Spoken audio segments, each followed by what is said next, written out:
Some years give us great songs. One year changed music forever. The biggest song of 1976 almost never became a hit. One live performance changed everything. These are the unbelievable stories behind the songs that ruled 1976. Number 10. Queen, Bohemian Rhapsody. Bohemian Rhapsody broke every rule of pop music. Freddie Mercury arrived at the studio with the entire song already mapped out in his head. He played the opening on the piano, then stopped and said, "This is where the opera section comes in."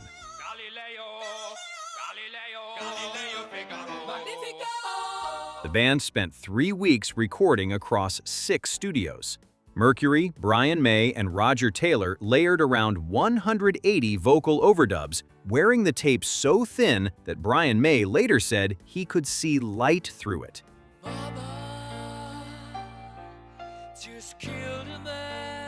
EMI refused to release the song as a single because it was too long for radio. Mercury refused to cut a single second. After a DJ played it repeatedly in one weekend, demand exploded and the label gave in. The song reached number 1 for 9 weeks.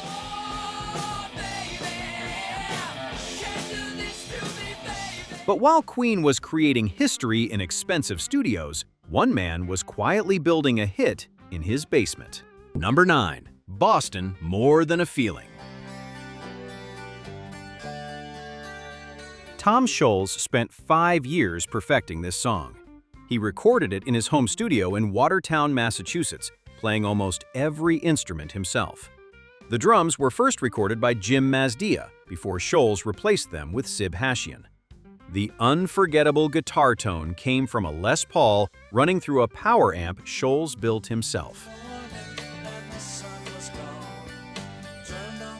The lyrics were inspired by the way music can bring back memories of someone you've lost.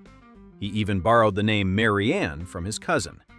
The song reached number 5 on the Billboard Hot 100 and launched an album that would sell more than 17 million copies.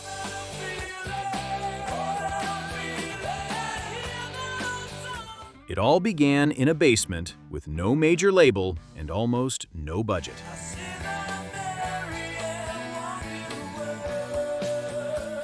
While Scholz was building a wall of guitars in isolation, 4 people in a Stockholm suburb were chasing a completely different feeling. Number 8. ABBA, Dancing Queen.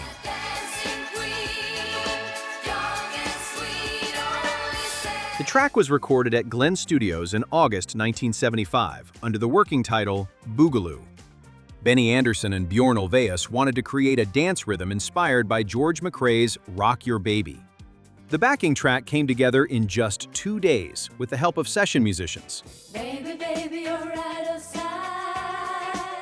When Benny took the recording home and played it for Frida Lingstad, she was moved to tears, saying the melody went straight to her heart.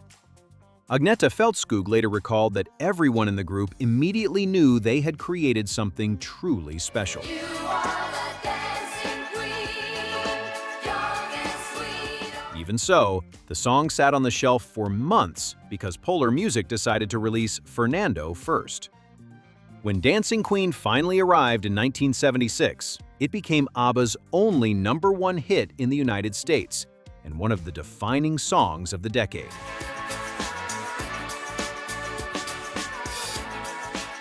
While ABBA ruled dance floors around the world, the Eagles were quietly creating one of rock's greatest masterpieces. Number 7.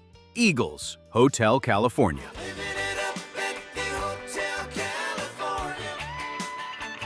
The album was recorded between March and October 1976 at Criteria Studios in Miami and the record plant in Los Angeles.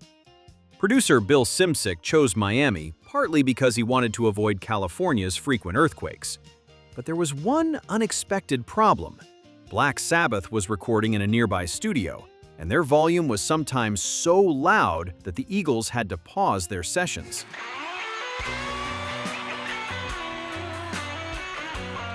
The title track began as a cassette demo that Don Felder mailed to Glenn Frey and Don Henley. As the arrangement evolved, the final master was assembled from dozens of carefully edited tape sections.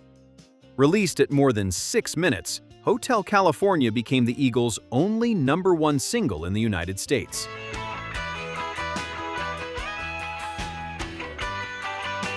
While the Eagles were creating a dark, cinematic masterpiece, 3 brothers were quietly inventing a sound. Number 6. Bee Gees, You Should Be Dancing.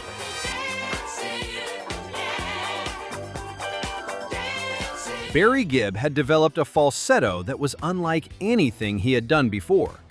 The first song he recorded using that full-force voice was You Should Be Dancing. Maurice Gibb created the bass line and sang the horn parts to the brass players note by note.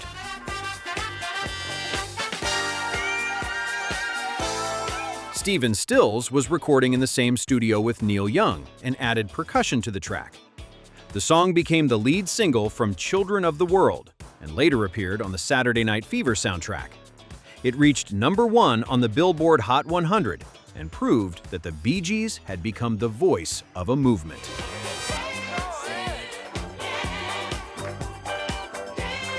But the next song on our list proves that 1976 wasn't just about disco and polished pop. It was also the year a progressive rock band from the Midwest accidentally wrote an anthem that would follow them forever. Number 5. Kansas, Carry On Wayward Son.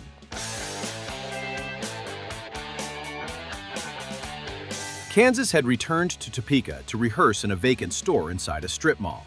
Guitarist Kerry Livgren was under pressure to write most of the album because vocalist Steve Walsh had no new songs. Carry On Wayward Son was the last track Livgren wrote.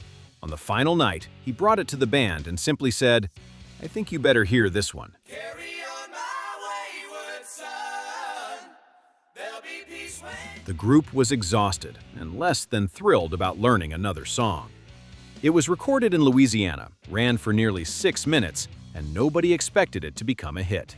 Then, in December 1976, their manager called while the band was on the road to say the song was climbing the charts. It eventually reached number 11, turning Kansas from an opening act into a major arena band.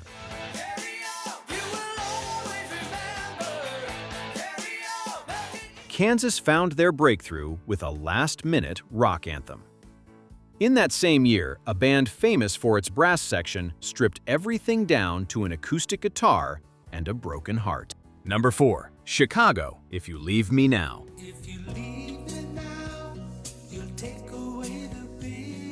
Peter Cetera wrote and sang If You Leave Me Now for the album Chicago 10. He composed it on guitar instead of bass. The song was recorded live in the studio with Cetera on vocals, producer James Guercio on acoustic guitar, Terry Kath on bass, Robert Lamb on piano, and Danny Serafine on drums.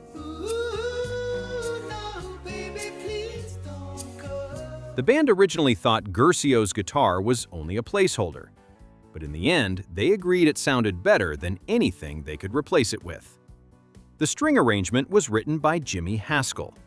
The song spent 2 weeks at number 1 on the Billboard Hot 100 and became Chicago's biggest international hit.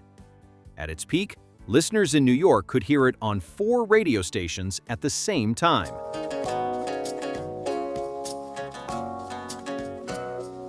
Cetera proved that a simple ballad could conquer the world. But in a New York studio, another guitarist was writing about death after being diagnosed with a heart condition. Number 3. Blue Oyster Cult, Don't Fear the Reaper.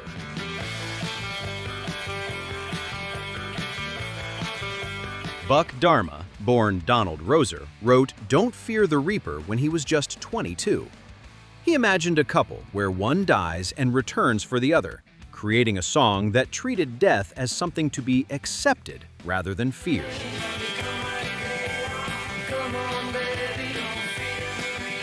The unforgettable guitar riff was recorded in a single take at the record plant's Studio B.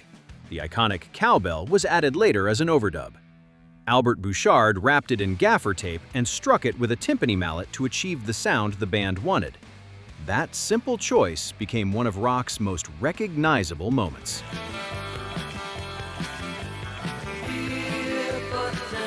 song reached number 12 on the Billboard Hot 100. Decades later, a comedy sketch made the cowbell almost as famous as the song itself. Dharma turned death into one of rock's greatest anthems.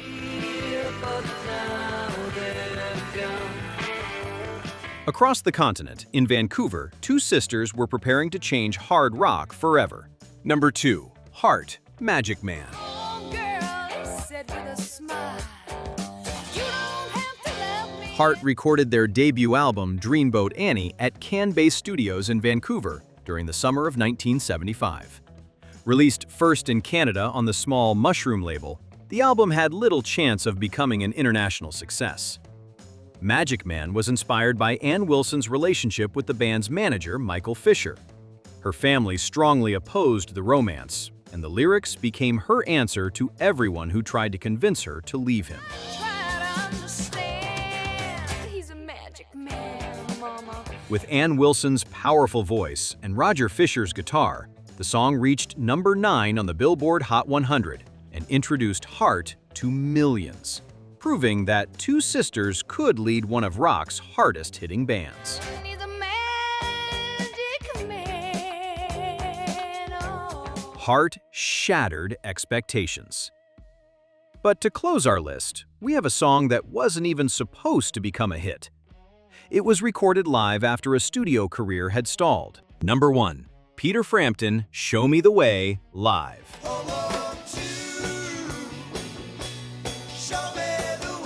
Peter Frampton had released 4 solo albums with only modest success.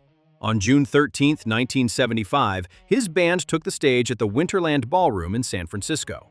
Frampton played a modified 1954 Gibson Les Paul through a talkbox, creating the sound that would become one of the most recognizable guitar effects in rock history.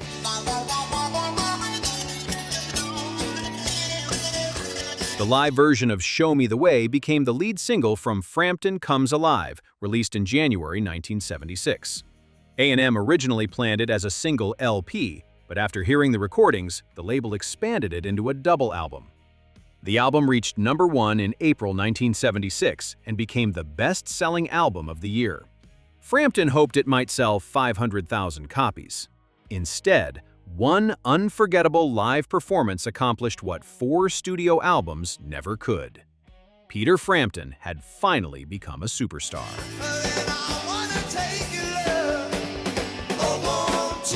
1976 was the year rock music lost its polish. We've seen how basement experiments, last-minute songwriting, onstage mishaps, and personal demons laid the foundation for classic rock. If this kind of content helped you better understand these songs, please hit the like button and subscribe to the channel if you haven't already. Now, I want to hear from you. Which of these 10 stories did you find the most outrageous? And what other song from 1976 did I leave out that deserves a video of its own? Let me know in the comments below. I'll read and reply to as many of you as possible. See you in the next video.